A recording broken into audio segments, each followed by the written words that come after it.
حضرت ابی بکرته روایت میکند که حبیب خدا گفتن الا انبئکم باکبر الکبائر. ای مردم مسلمان، حبیب خدا میگوید شما را خبر دهم که کلانترین گناه کدام گناه است؟ قالوا بله یا رسول الله. گفتیم بله ای حبیب خدا، بزرگترین گناه کدام گناه است؟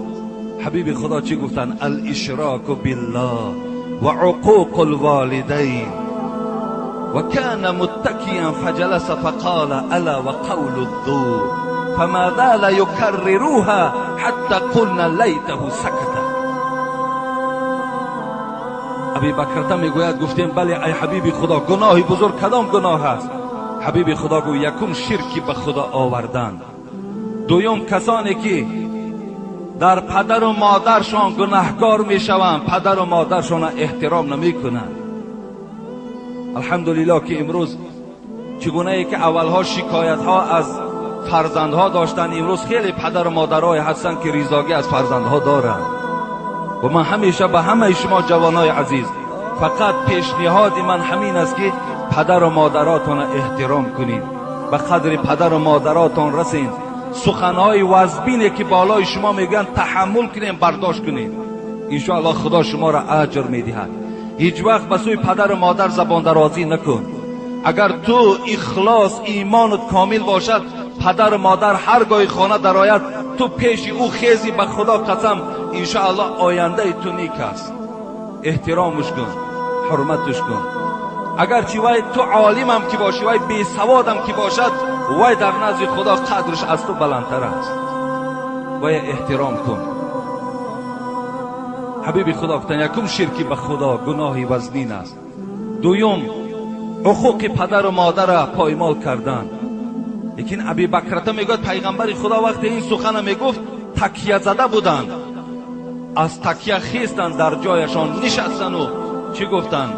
سیوم گناهی که خداوند گویم بنده را به سبب او عذاب میکند این دروغ گفتن است. فما زال یکرروها. صحابه میگوید درو پیغمبر تکراری به تکرار همین گپ میگفت، سخنی دروغ، سخنی دروغ، سخنی دروغ. حتی میگوید صحابه که لیته سکت، میگفتیم کاش که پیغمبر خدا خاموش ایستاد. یعنی اینقدر زیاد درباره سخنی دروغ گفتن. امروز بسیاری جوانا را میبینیم، بسیاری گویم کلانترا را میبینیم دروغ میگویم. حتی دروغ اگر به شوخی هم که دروغ گویم وای دروغ است. نابسته. من جمعه پیشین برای چی گفتم؟ جوانای عزیز، جوانای عزیز، شما در مکتبهاتون معلماتون دروغ نگویید. از ما سوال کردین که اگر دروغ گفته و آمده جمعه خانه ما گناهکار میشیم، شما گناهکار میشوید. شما دروغ نگویید، معلم هاتون هم فریب ندهین. وقتی تو معلم فریب دادی این یقین است زبان تو عادت میکنه، تو پدرتم فریب میدهی، تو مادرتم فریب میدهی، تو یار و رفیقتم فریب میدهی، همه را فریب میدهی. از این خاطر هیچ معلم هم فریب ندهین. همیشه در درساتون باشین، همیشه درساتون خوانین، همیشه کوشش کننده فعال باشین. من خودم اتستاتای من اگر شما تماشا کنین باور که من 3 ندارم از مکتب، همش 4 و 5 است. یگان 3 من در مکتب گرفتگی نیستم.